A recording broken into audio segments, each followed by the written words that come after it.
Yo ya la escucho. ¿Me escucha usted?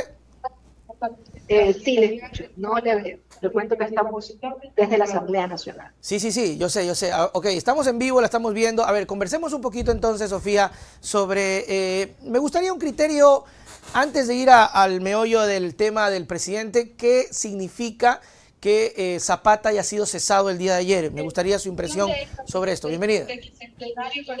Bueno, creo yo que es un hecho de mínima justicia para lo que hemos Claro. vivido en el país. Ecuador ha sido sumido por la criminalidad, por la inseguridad, y lo justo era que se censure a un ministro, el segundo ministro, el señor Guillermo Lasso, ministro del Interior. El anterior fue Carrillo, recuerden ustedes que también fue Ujú. censurado, porque son ellos los que no ejecutan el presupuesto que debieron ejecutar, no toman las políticas que tenían que tomar y permitieron que el país llegue a estos niveles de inseguridad. Ujú. Entonces, fue muy doloroso ayer recordar todo lo que significó el gobierno de Guillermo Lasso y la poca o nula gestión del señor Zapata, ¿no? Uno de los elementos más fuertes fue la ejecución presupuestaria. Al señor Zapata le dan Ujú.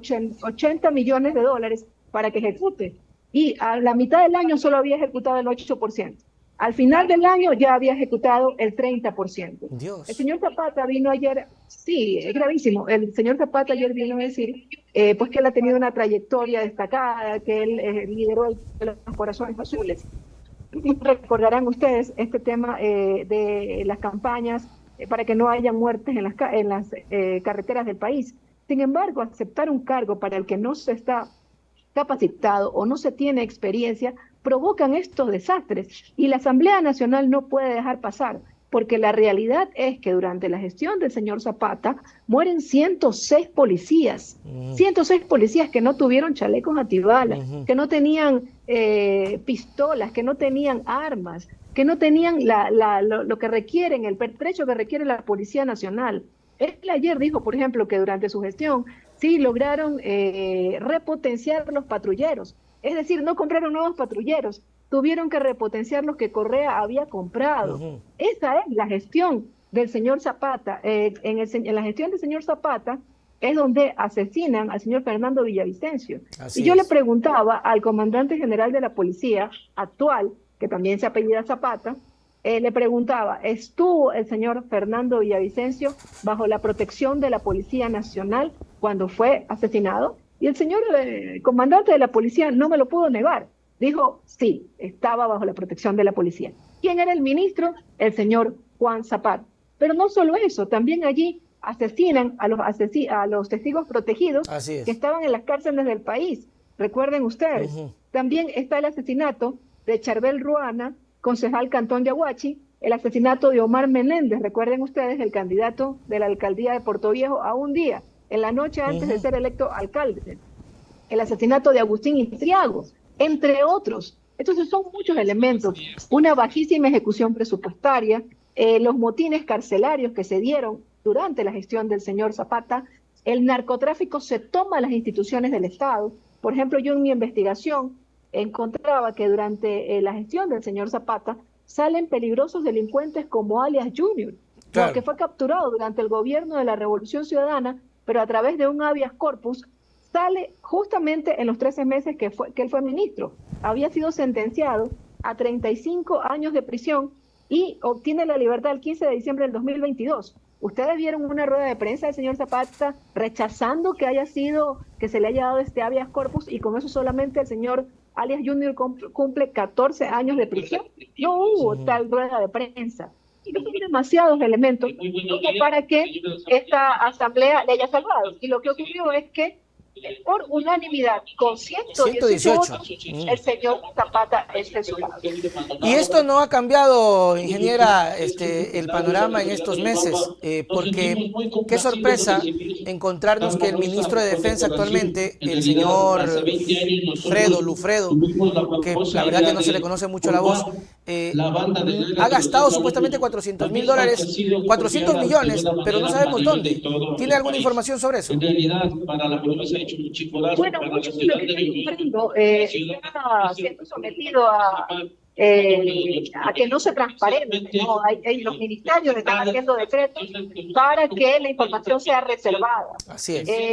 Temas que tenemos que efectivamente de la Asamblea Nacional investigar, pero es claro que las condiciones no cambian en el país. Es decir, hay un equilibrio de centro, efectivamente, y ahí podríamos ya entrar a la rendición de cuentas del señor Noboa, justamente en el Pleno de la Asamblea Nacional, desde aquí, en alrededor de 35 minutos, hace una rendición de cuentas con datos falsos que le dan. No, nosotros tomamos una decisión como acá de no avalar las mentiras que iba a decir el señor Noboa al pueblo ecuatoriano, y creo que no nos equivocamos. Claro, En realidad él vino a un prelanzamiento de su campaña a la reelección, pero vino con datos falsos. Y ahí decía yo, hay una leve mejora. El presidente aquí habló de que una disminución del 27% de los homicidios. La realidad y los números es que apenas hay un descenso del 17%, nada más. Sin embargo, se están incrementando las vacunas, las extorsiones y los secuestros. Y el día de ayer, con dolor, escuchábamos que han secuestrado a un familiar de un asambleísta de la misma bancada del presidente. Entonces, las condiciones han tenido pequeñísimas mejoras que para nada se asemejan al gobierno, a los indicadores que deja la Revolución Ciudadana en el 2016. Tenemos un problema de conectividad. Ahí está, ya. Tenemos un problemita. Ya, ahora sí. Es por la conectividad. Es mala la conexión de la asamblea. Sí, acá también estamos teniendo problemas. Estamos teniendo problemas también acá de internet. Pero sigamos. Hablemos un poquito sobre esta situación del presidente de la República y su rendición de cuentas y qué repercusión tendrá en la asamblea, porque no puede ser posible que diga cualquier cosa, se mienta y no tenga una repercusión. ¿Qué van a hacer? ¿Van a hacer algún tipo de fiscalización? ¿Es motivo para algún proceso para el presidente? No un proceso, pero sí seguramente el informe a la Nación pase a alguna comisión para ser revisado. Claro. Pero yo creo que hay un escrutinio público muy duro que ya se ha dado, ¿no?, de la contrastación de las cifras. Por ejemplo, los niveles de inversión del gobierno. Prácticamente la inversión es de 0, no es 0.1, o sea, es bajísima. Vino aquí el ministro de Finanzas también, porque fue convocado para hablar del tema del Fondo Monetario Internacional, y él hablaba de que durante 7 años no ha habido inversión. Y yo decía, y la inversión de este gobierno, que ellos ya tienen 6 meses en el país, claro, ya tienen 6 meses y no pasa nada. Entonces tampoco están invirtiendo y están siguiendo una misma receta, que lo he mencionado antes, que es este modelo caduco neoliberal. Siguen ese camino que nos está destrozando, que es achicar el tamaño del Estado. Entonces, para volver a las cifras que dio el presidente, yo creo que la cifra que más se le queda al pueblo ecuatoriano es la cifra de empleo joven. Claro. Estamos hablando él habla de 105.000 nuevos empleos, y resulta que el INEC habla de una disminución de 83.000 empleos. Esa es la realidad. Y el INEC es un organismo del Estado ecuatoriano. Claro. Entonces, ¿cómo es posible que venga el presidente a dar una cifra errada? La ministra ayer ha intentado explicarnos sus 105.000 nuevos empleos, pero esa cifra no se contrasta con otras cifras, con la del INEC y también con la del IES. El IES no refleja ese registro de estas personas que tendrían que haber sido afiliadas al Seguro Social. Claro. Entonces son datos falsos, estimado Nelson.